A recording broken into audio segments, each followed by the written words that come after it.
Alright, good morning everybody.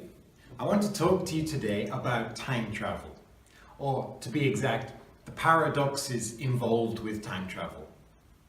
Time travel into the future is physically possible. I'll talk to you about that at a later date. However, time travel to the past is inherently difficult. And with time travel to the past, we get a number of paradoxes.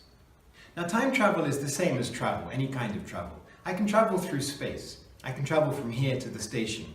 Traveling through time is the same idea. You can travel from this point in time to a different point in time. Now, traveling backwards through time, let's say last week, 1 year, or 5 years ago, causes a number of problems. These problems are called paradoxes. A paradox is something that cannot logically happen. For example, the first paradox is called the grandfather paradox. Now, this paradox involves going back in time and killing your own grandfather. Horrible, I know. Now, let's imagine I built myself a time machine. I get into my time machine, I program 1912. That's the year my grandfather was born. I press go, I go back to 1912, get out of my time machine, I go and find my grandfather. When I find him, I kill him, for whatever reason.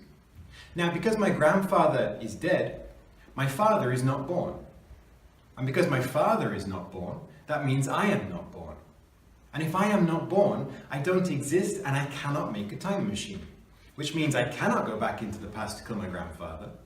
Which means my grandfather is not dead. My father is born. I am born. I do make a time machine. I go back in the past. I kill my grandfather. My father is not born. I am not born.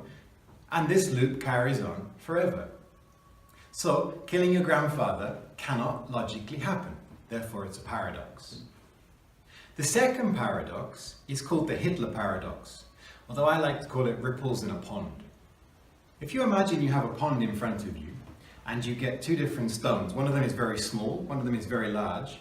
If you throw them one at a time into the pond, the small stone is going to make small ripples. The big stone is going to make big ripples, even waves. Now, this is the same with time travel. Let's say I've got my time machine again. I get in the machine, I type in 1934, press go. I get out of my time machine in 1934. I find somebody called John Smith and I kill him. I know, lots of killing in these paradoxes. I'm sorry. I kill John Smith. When I come back to the future has changed a little bit. Everybody that had a connection with that John Smith has changed. Their entire histories have changed. The present has changed. But because John Smith was not that important, he was not that influential, he didn't connect with that many people, the ripples are not very big. And in the future, history hasn't changed that much. Now, let's say I go back to 1936 again, but this time I go to Berlin, Germany, and I kill Adolf Hitler.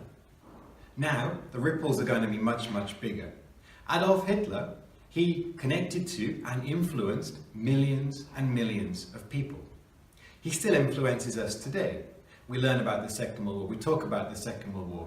It affects our politics and modern life. So if I kill Adolf Hitler, I have to change all of those millions and millions and millions of people. Which means when I come back to the future, the ripples are so big that modern society has changed so much that it's probably impossible for me to make that time machine.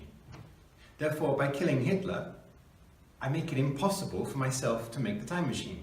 And we revert back to the grandfather paradox.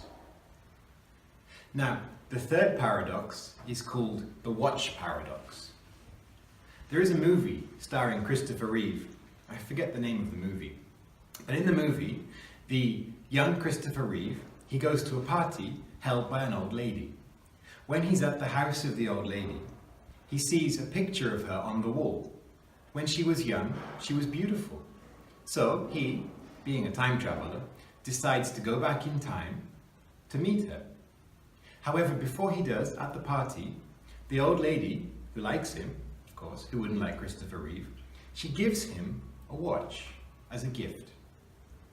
Christopher Reeve goes home, gets into his time machine, travels back into the past, and meets the lady when she was young. He falls in love with her, and as a gift, he gives her the watch that she gave him. He then travels back to the present. When the lady gets old, she meets Christopher Reeve, she gives him the watch. He goes back in time, he gives her the watch. They go forward and backwards and forwards and backwards. The question is, where did this watch come from? He gave it to her, she gave it to him. Where did it start? Where did it come from? Now this paradox breaks two laws. It breaks the first and the second laws of thermodynamics.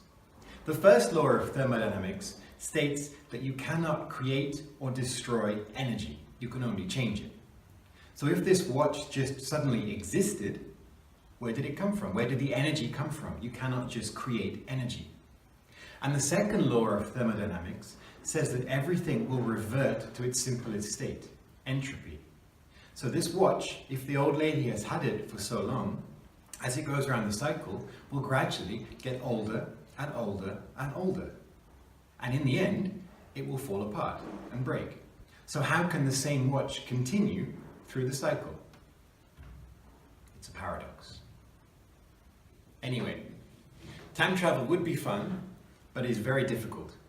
One solution would be parallel universes, but we don't have enough time to talk about that. We'll consider that next time. Anyway, thanks for listening. Don't forget to subscribe. See you later.